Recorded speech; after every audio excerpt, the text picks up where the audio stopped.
17ই জানুয়ারি হলদিয়াতে তৃণমূল কংগ্রেসের রাজ্য যুব সভানেত্রী সায়নী ঘোষ পদযাত্রা করবেন।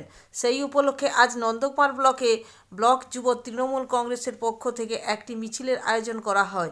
এই মিছিলে ব্লক তৃণমূল কংগ্রেসের দলীয় কার্যালয় থেকে নন্দকুমার বাজার পরিক্রমা করেন এবং শেষে ভবতারিণী কালী মন্দিরের পাশে একটি পথসভা করেন। উপস্থিত ছিলেন নন্দকুমার বিধানসভার বিধায়ক সুকুমার দে, নন্দকুমার পঞ্চায়েত সমিতির সভাপতি শিবানী দে কুন্ডু, উপস্থিত ছিলেন নন্দকুমার ব্লক তৃণমূল কংগ্রেসের সভাপতি শিবশঙ্কর বেরা ও উপস্থিত ছিলেন নন্দকুমার ব্লক যুব তৃণমূল কংগ্রেসের সভাপতি অনুপ ঘোড়াই। এছাড়াও উপস্থিত ছিলেন নন্দকুমার ব্লক তৃণমূল কংগ্রেসের কর্মীবৃন্দ। পশ্চিমবঙ্গ রাজ্য তৃণমূল যুব কংগ্রেসের সভানেত্রী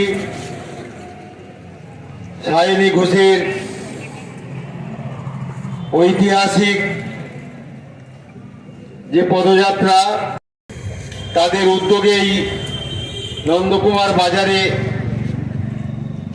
তার প্রস্তুতি মিছিল হিসাবে তারা মিছিল করলেন, সুদীর্ঘ মিছিল। আমাদের সঙ্গে গলা মিলিয়েছেন ব্লক তৃণমূল কংগ্রেসের সভাপতি শিবশঙ্কর বেরা মহোদয়, আমাদের তমলুক সাংগঠনিক জেলা তৃণমূল মহিলা কংগ্রেসের সভানেত্রী শিবানী দে কুন্ডু মহোদয়া, আমাদের এই ব্লক তৃণমূল যুব কংগ্রেসের সভাপতি অনুপ কুমার ঘোড়াই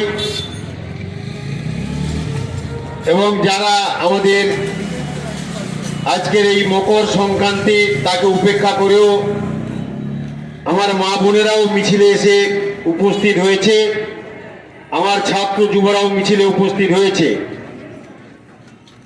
তৃণমূল কংগ্রেসের নেতৃত্ব পর্যায়ে যারা ছিলেন তারাও উপস্থিত হয়েছেন। আমি সবাইকে যথাযোগ্য স্থানে আজকের এই বাঙালির যে পার্বণ, যে মকর সংক্রান্তি, তাকে উপেক্ষা করেও এই মহা মিছিলের, এই প্রস্তুতি মিছিলের যারা গলা মিলিয়েছেন, পা মিলিয়েছেন, আমি আন্তরিকভাবে তাদের শুভেচ্ছা জানাই, ধন্যবাদ জানাই এবং অভিনন্দন জানাই, সালাম জানাই।